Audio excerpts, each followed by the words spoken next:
Welcome to Subramani. I do not know whether to call this an entitlement video or an adaptation video or whatever you want to call it. So, if you have been in an Indian family, so when you were young, you were told constantly, study well and you will do well in life, right? So, the assumption is to do well in life, you have to study, and therefore, by implication, the more you study, the more you will earn, and the better you study, because if you got your first ranks, you will earn more than the others who have not got their first ranks, right? So this is ingrained in every at least every student I know, and somebody my age also, we have all heard this. So there is a huge feeling of entitlement. So a very senior doctor or professor in a place will say, I'm so well educated, I've done my PhD, I've done this, I've taught in various colleges, so I'm entitled to this. Similarly, if you're a neurosurgeon, neurophysician, you think you're entitled to certain things. The fact is, it's not true. Whether you're entitled or not entitled to something depends on your cash flow that you have, right? So when I look at some of the money that these people have, the question is the kind of standard of living that they aspire to have, and the retirement at 55 or 56 that they want to have, or maybe even earlier. It's completely, you can't even reconcile the two.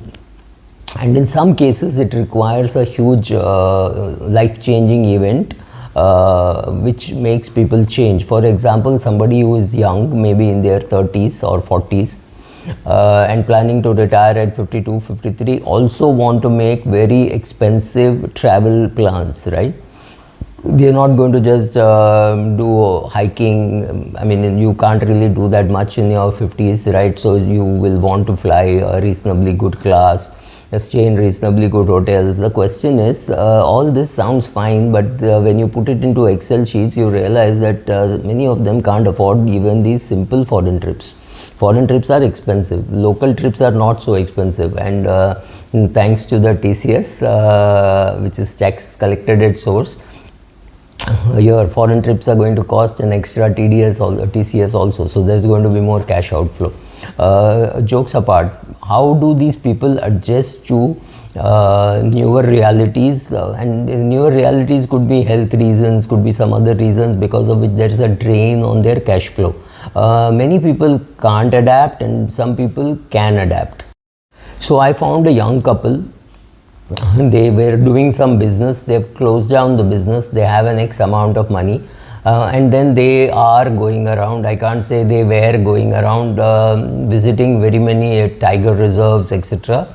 And there are two ways to visit a tiger reserve. You stay in the MTDCs of the world and the Madhya Pradesh tourism, Maharashtra tourism guest houses. You save money, you go by a jeep which you share with 4 or 5 people, right? Totally 4 or totally 5 people, 6 people can go. Depending on all that, you will save money. The other thing you can do is to say, oh, we are a couple, we don't want anybody else, so you hire the jeep to yourself, and you do trips which can be full day. You go at 6 in the morning and come back at 6 in the evening. Does that cost more? Yes, it costs more. So when this young couple were, young means they must be perhaps in their early 40s, when they were talking about how much their business is doing well, and how many trips they are planning, etc. I was a little amused, but I did not tell them the implications of all that, because again, then there is a feeling, oh, we don't know how long we will live, we do not know whether we will have good health, so this is a good time for us to visit the Himalayas, do the treks, etc. And we do this. That's all fantastic. We are all entitled to all our vacations, but you have to find out who is going to fund it. If you do not know who is going to fund your vacation, how are you going to go on that vacation? And what happens when things go wrong? So there was this young couple where COVID took a toll, no, not in terms of death, but in terms of cash flow. So when the young couple were there and the boy's mother fell ill, they spent about 30 lakhs. Which was not covered by, not enough was covered by insurance. The gap between what they incurred and what was reimbursed was about 30 lakhs for his mother.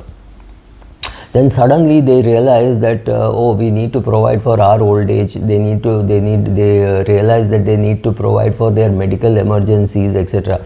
Unfortunately or fortunately, some of these things have to happen for a person to be hit very hard, because when COVID happens to somebody else, it is the statistics in the newspaper, but when it happens to you, your neighbor, your brother, your cousin, then it hits home, right? So do you have to wait for such a thing? Can't you sit and do your math and realize whether you can afford to retire and go on expensive vacations, or you will have to be far more careful while spending in retirement?